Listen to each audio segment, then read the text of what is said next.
We are such stuff as dreams are made on, and our little life is rounded with a sleep. William Shakespeare. Every night you disappear. You lie down, close your eyes, and vanish into a realm where time bends, logic collapses, and reality transforms. You see things you can't explain, feel things you've never lived. Sometimes you're flying, sometimes falling, sometimes waking up crying, laughing, sweating, shaking, without knowing why. Most people call it dreaming. But what if it's more than that? What if sleep isn't just rest, but access? What if every time you fall asleep, you exit this dimension and enter another, one that's just as real, but not bound by physical rules? This isn't fantasy. It's ancient knowledge. Civilizations from the Egyptians to the Tibetans believed that sleep was a sacred doorway, a portal. Not just a biological function, but a tool for soul travel. And science? It's only now starting to catch up. Let's start with what we know. Your brain operates at different frequencies. During waking life, it runs on beta waves, alert, focused. But as you begin to sleep, your brain shifts. First to alpha, relaxed, then theta, dreaming, and eventually delta, deep, unconscious rest. In these altered states, the walls of your conscious mind begin to fade. The body sleeps, but the awareness? It starts to drift. That drifting is not random. When you enter REM sleep, the dream-heavy phase, your brain lights up in ways similar to a psychedelic trip. The visual cortex activates. Emotional centers go wild. Your prefrontal cortex, the part responsible for logic and self-awareness, goes offline. This is why dreams feel real, yet completely otherworldly. Because they are. In sleep, your mind disconnects from linear time, from gravity, from the laws that anchor this 3D reality. And what's left is consciousness in motion. You're not imagining. You're traveling. The ancients knew this. Egyptian mystery schools taught that dream time was a way to speak with the gods. The Greeks built entire temples called Asclepions for dream incubation, where people sought healing through visions in sleep. The indigenous shamans speak of dreamwalkers, people who journey in the night to gather wisdom, speak to ancestors, or shift timelines. You may think dreams are nonsense because society told you they were, but ask yourself, why do you remember some dreams so vividly they haunt you for years, and others fade instantly? Because some dreams are just brain cleanup. But some are visits. Visits to the astral plane, to the in-between, to memories, dimensions, and messages your waking mind can't handle. Ever woken up and known something, but had no idea how? Ever dreamed of someone before meeting them in real life, felt paralyzed but conscious in your body, heard voices, seen symbols, gotten answers in sleep that solved real-world problems? You didn't imagine that. You tapped in. But why is this ability so inconsistent? Why do you sometimes wake up feeling like you've traveled galaxies, and other times just black out? The answer lies in intention and awareness. Before we go deeper, if this is ringing any bells, or unlocking memories you can't quite explain, this message is for you. Hit subscribe and turn on the bell, because your soul may be ready to reclaim what it's always known. So how do you use sleep as a portal instead of just a pause? It starts with understanding one truth. Consciousness doesn't sleep. Your body shuts down. Your mind wanders. But your awareness, the essence of who you are, keeps going. Where it goes and what it experiences depends on how open and aligned you are before you close your eyes. Here's the first step. Your state before sleep determines your destination. Most people fall asleep scrolling through their phone, anxious, overstimulated, or exhausted. This clouds the signal. It keeps your consciousness tangled in the lower mental layers, what you'd call junk dreams. But when you fall asleep with intention, your awareness can go far deeper. It becomes directional.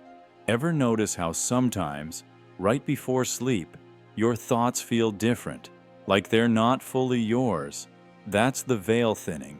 That's you shifting between frequencies. Now, what if you could control that shift? Here's how the ancients did it. Dream seeding. Before sleep, they would speak or write a question, a desire, or an intention. Not like manifesting, more like programming. The subconscious would take that seed and deliver symbolic answers during the dream. Breath work and body stillness. By calming the nervous system and entering hypnagogic states consciously, they would increase access to lucid entry. This is when you're aware you're falling asleep, but don't lose yourself. You step through the doorway without forgetting. Sacred symbols and geometry near the bed. Patterns like the flower of life, Metatron's cube, or crystals were placed not for beauty, but to guide astral energy and shield the space. They treated the sleep environment like a spiritual cockpit, because here's the truth: when you sleep, you become vulnerable. Your body rests, but your field opens. Entities, energies, even fragments of collective consciousness become more accessible. That's why some dreams feel like they weren't yours at all, because they weren't. You tuned into something else's broadcast. This isn't meant to scare you, it's to awaken you. You are a multidimensional receiver, and sleep is when your settings unlock. Let's talk about the astral plane for a second. It's not just a dreamland, it's a realm of emotion, memory, and potential. A place where thought creates instantly and time folds in on itself. It's not physical, but it's real. Many of your dreams take place in the lower layers of this plane, foggy, chaotic, distorted. But with practice and clarity, you can rise into higher levels. These are where guides, ancestors, and your higher self reside. Yes, your higher self is accessible in dreams. Have you ever received advice in a dream that felt wiser than anything you've ever heard? A voice that wasn't yours, but somehow was? That's not fantasy. That's soul communication. Your higher self uses sleep as a time to bypass your ego and speak truth into you, because you're finally quiet enough to hear it. And sometimes, these dreams don't just give wisdom, they give missions.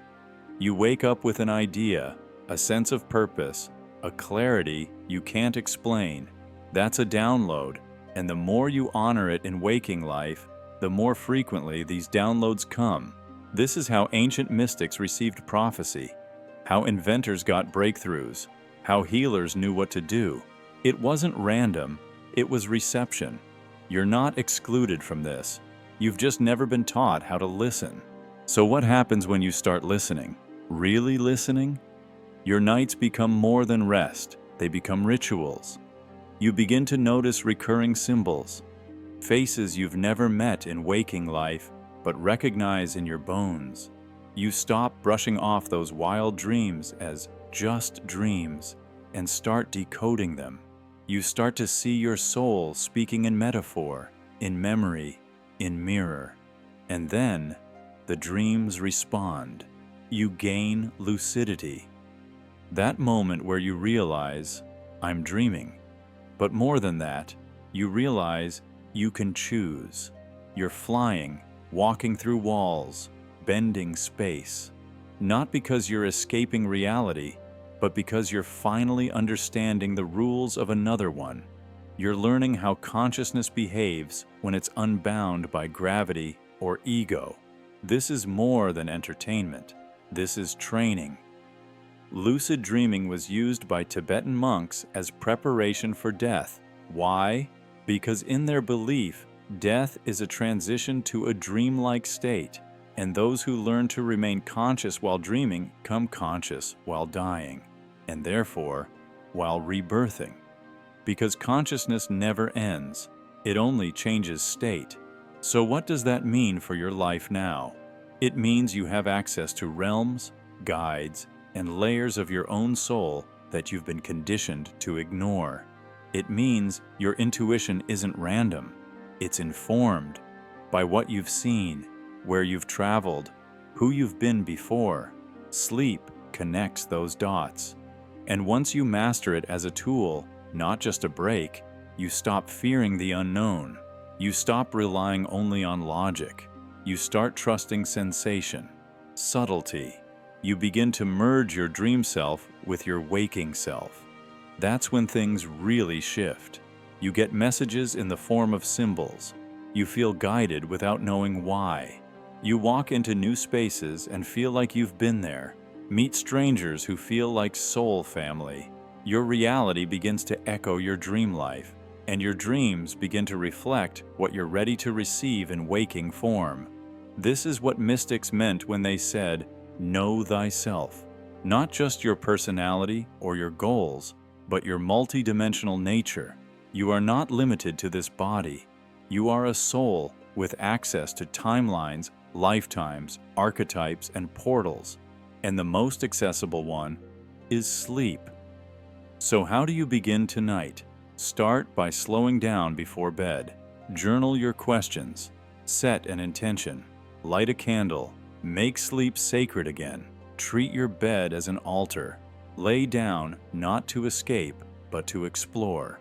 Whisper to your soul that you're ready to remember, that you're ready to receive, and then drift. Let go of the need to control it. The portal opens when the ego softens. Let the symbols come. Let the dream unfold. And when you wake, write it down.